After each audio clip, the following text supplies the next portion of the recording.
Hello दोस्तों, मैं सौरभ सैनी और आपका स्वागत है मेरे चैनल सौरभ क्लासेस 022 पर। तो बिना कुछ देरी करते हम चलते हैं वीडियो की ओर। जैसे कि आज हम बात करते हैं classification of organic compound. Organic compound का क्लासिफिकेशन क्या है, ठीक है। इससे पहले प्रीवियस वीडियो में हमने पढ़ा था ऑर्गेनिक केमिस्ट्री क्या होती है। आप जो चाहे तो उस वीडियो को जाकर पीछे देख सकते हो मेरी प्लेलिस्ट में। तो देखते हैं हम पहले organic compound, classification of organic compound. जो हमारा क्लासिफिकेशन ऑफ ऑर्गेनिक कंपाउंड है, हमारे 2 टाइप्स में डिवाइडेड किया गया है।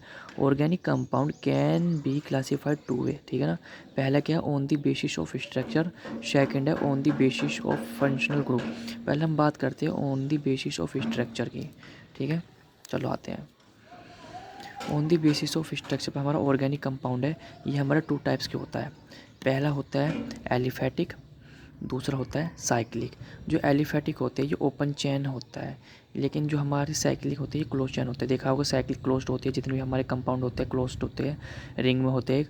लेकिन एलिफेटिक क्या होता है, वो ओपन चेन होता है, उसमें कोई रिंग या क्लोज्ड नहीं होता, वो ओपन चेन होता है, ठीक है ना। आपने देखा होगा बहुत, ठीक है। अब बात करते हैं एलिफेटिक। जो ओपन चैन होते हैं हमारे 2 टाइप्स के होते हैं। पहले होते हैं हमारे सैचुरेटेड, दूसरे होते हैं हमारे अनसैचुरेटेड। एलिफेटिक में हम ओपन चैन की बात करें, जो सैचुरेटेड होते हैं ना, वे हमारे एल्केन कहलाते हैं। वे एल्केन क्यों कहलाते हैं, क्योंकि इसमें सिंगल बॉन्ड होता है, ठीक है ना। सैचुरेटेड में मैं तो आपको अंतर बताता हूँ क्या डिफरेंस है सैचुरेटेड और अनसैचुरेटेड में। ये डिफरेंस है कि जो सैचुरेटेड होता है उसके अंदर हम सिंगल बॉन्ड का यूज़ करते हैं, लेकिन अनसैचुरेटेड जो कंपाउंड होते हैं उसमें डबल और ट्रिपल बॉन्ड का यूज़ किया जाता है, ठीक है दोस्तों। अब बात करते हैं हम सेकंड पर, साइक्लिक क्लोज चेन। ये क्लोज चेन होती है, मतलब एक साइक्लिक होती है, ये साइक्लिक रिंग या साइक्लिक कंपाउंड होते हैं। जो ये हमारे 2 टाइप्स के होते हैं, होमोसाइक्लिक होते हैं, हेट्रोसाइक्लिक होते हैं। जो हमारे होमोसाइक्लिक जो कंपाउंड्स होते हैं वे भी हमारे 2 टाइप्स के होते हैं, एलिसाइक्लिक एंड एरोमेटिक। लेकिन और जो हेट्रोसाइक्लिक होते हैं वे भी हमारे 2 टाइप्स के होते हैं, एलिसाइक्लिक और एरोमेटिक। अब बात करते हैं कि होमोसाइक्लिक और हेट्रोसाइक्लिक में अंतर क्या है। भाई हमने पढ़ लिया साइक्लिक होती है, क्लोज चेन होती है, लेकिन इनमें डिफरेंस क्या है दोनों में, होमोसाइक्लिक और हेट्रोसाइक्लिक में। तो हम बात करते हैं जो सिंपल आपने रिंग देखी होगी होमोसाइक्लिक, उसमें कार्बन एटम प्रेजेंट होते हैं, ठीक है ना। और लेकिन हेट्रोसाइक्लिक में होते हैं हाइड्रो एटम प्रेजेंट होते हैं, ठीक है ना। हेट्रो एटम जैसे कि हमारा नाइट्रोजन हुआ, फुरान आपने देखा होगा, OS सल्फर। इसके अंदर आप आगे पढ़ोगे, आपको दिखाऊंगा मैं आगे। आज बस सिर्फ क्लासिफिकेशन की बात कर रहे हैं, ठीक है ना। तो दोस्तों आपको समझ में आ गया होगा कि हमारे एलिफेटिक और साइक्लिक, ठीक है। अब बात करते हैं ऑर्गेनिक केमिस्ट्री। ऑर्गेनिक केमिस्ट्री की डेफिनेशन दी है मैंने छोटी सी, कि ऑर्गेनिक केमिस्ट्री होती क्या है, ठीक है ना। इसे चाहो तो आप इसे पहले रिप्रेजेंट कर सकते हो अपने पेपर में, क्वेश्चन पेपर में। जैसे कि अगर जो क्वेश्चन पेपर में ये आता है कि क्लासिफिकेशन ऑफ ऑर्गेनिक कंपाउंड, ये पता नहीं 10 नंबर में भी आ सकता है, 7 मार्क्स में भी आ सकता है। और डेफिनेटली ऑर्गेनिक केमिस्ट्री 2 मार्क्स में तो आ ही जाता है कि हाँ भाई डिफाइन ऑर्गेनिक केमिस्ट्री। तो इसकी एक छोटी सी डेफिनेशन बनाई है मेरी। Organic chemistry also known as carbon compound. जो ऑर्गेनिक केमिस्ट्री है उसको हम कार्बन कंपाउंड भी कहते हैं, ठीक है ना।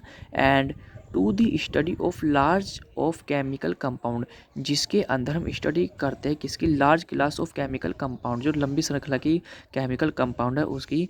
And one more than atom of carbon in carbon compound, जिसके अंदर एक या एक से अधिक एटम मिलते हैं कार्बन कंपाउंड में कार्बन के।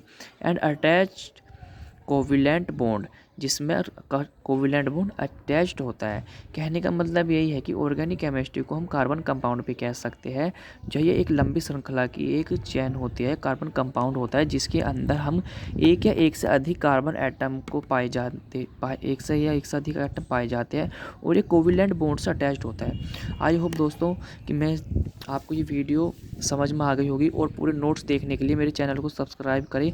मैं अगली वीडियो में पूरी क्लासिफिकेशन ऑफ ऑर्गेनिक कंपाउंड बताऊंगा। ये सिर्फ इंट्रो था अभी तक।